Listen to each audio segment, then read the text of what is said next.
Ну, я даже не знаю, с чего начать. Правда, вот пытаясь хоть как-либо структурировать все то, что нам показали на презентации, ничего внятного вообще не получается. Ну, давайте начнем с того, что это было ужасно, правда. И не потому, что не объявили о возвращении Мастер-лиги или вообще в целом серии PES. Нет, это было ужасно только по той причине, что ничего ощутимо важного для серии, для eFootball нам не показали. Я имею в виду, что Konami вот обмолвились. Вот, например, у нас будет как минимум два нововведения в eFootball 2026. Мы их упомянули, но ничего о них не уточним. Все узнаете на отдельной трансляции eFootball Connect перед релизом версии 5.0.0. И спрашивается, а зачем тогда все это мероприятие? Тогда как перед всем этим мы лицезрели торжественное вручение диплома от книги рекордов Гиннесса одному из комментаторов.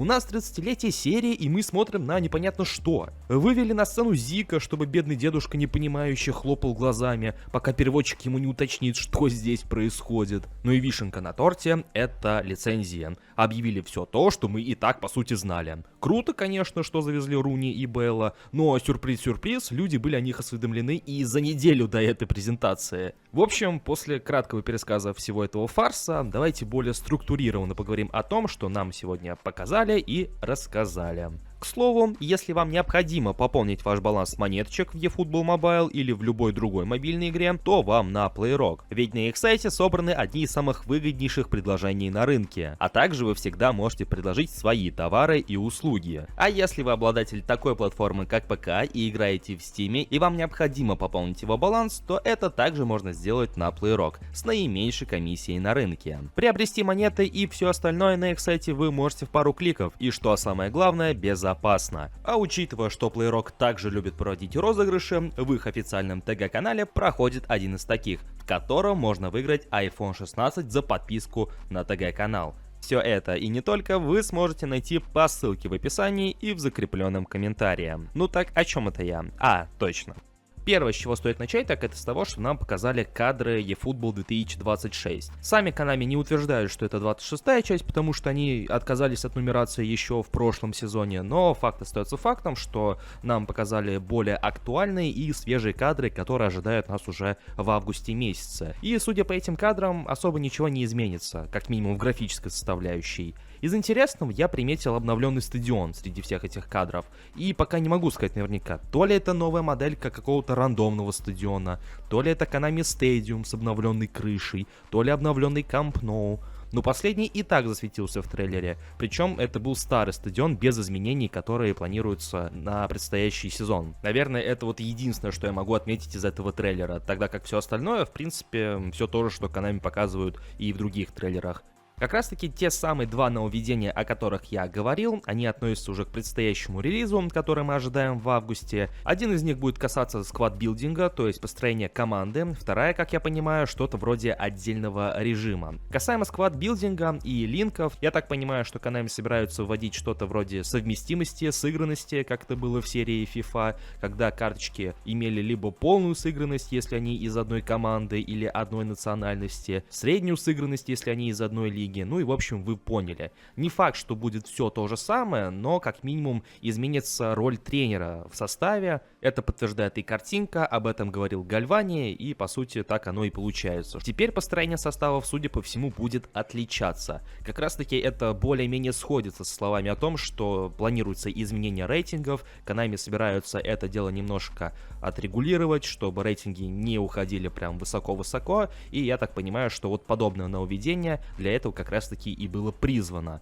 Но стоит дождаться официального патчноута, более подробных сведений от самих Konami, потому что на самой презентации они обмолвились об этом лишь в пару-тройку слов, и не более того. Второе нововведение было еще более непонятным, потому что картинка ничего толкового не говорит, да и речь, которая была на презентации, также особо ничего не проясняла. Но спустя некоторое время стало более понятно, что это, скорее всего, отдельный то ли мини-режим, то ли полноценный игровой режим. Его суть заключается в том, что у нас будет этакая сокровищница, ну, примерный перевод, вольная интерпретация. Выступая против одного из соперников, по итогам матча мы сможем забрать у него какие-то специальные предметы, которые будут фигурировать в рамках данного режима. И по сути все играют каждый с каждым, и каждый у каждого забирает по той или иной награде. Концепция примерно такая, если я все правильно понимаю. Но точно так же, как и в случае с первой функцией, с первым нововведением стоит дождаться более развернутого ответа от Konami и куда более расписанных подробностей касаемо данного нововведения.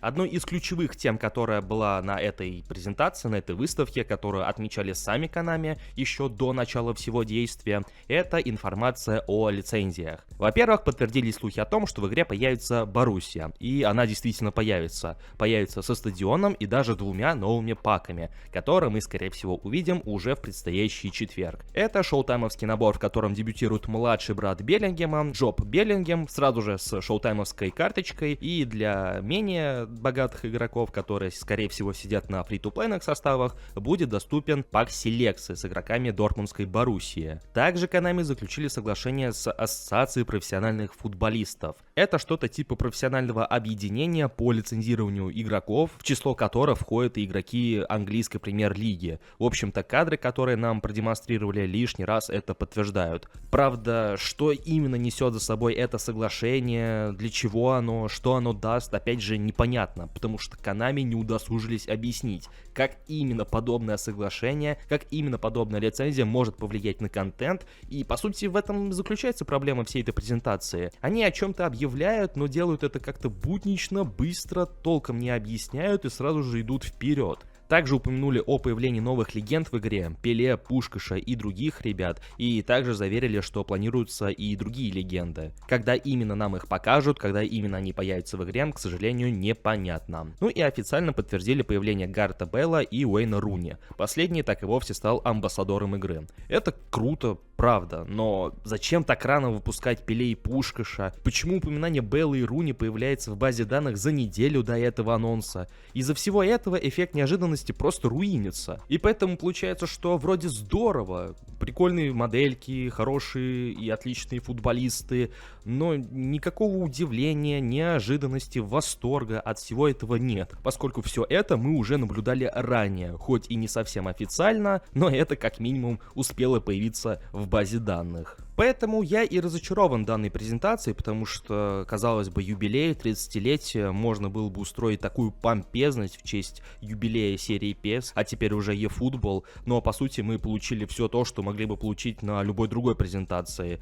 на том же самом eFootball Connect, или касаемо некоторых там соглашений или нововведений, Konami и вовсе могли обмолвиться в своих соцсетях. Опять же, я не расстроен, не удивлен и даже не разочарован тем, что там не объявили Мастер-лигу, просто ничего интересного и чего-то прям совершенно нового, как будто бы мы все равно не узнали из этой презентации, и она могла сойти за любую другую, которая не относится к 30-летию серии PES. И поэтому мне кажется, что вот подобная презентация своего внимания не стоила, точно так же, как и каких-либо ожиданий от нее. И обиднее всего, что подобную презентацию, если кто-то ею недоволен, Konami пытаются скрасить бесплатными карточками, поскольку сегодня же стал доступен и эпический набор из 15 футболистов. По итогу мы получим 2 игроков, одного на рандом благодаря случайной сделке, тогда как другого, второго эпического футболиста сможем забрать за селективный контракт, за выполнение целей. И получается так, что если вы там недовольны, вы разочарованы подобным развитием событий, эта презентация не оправдала ваших ожиданий,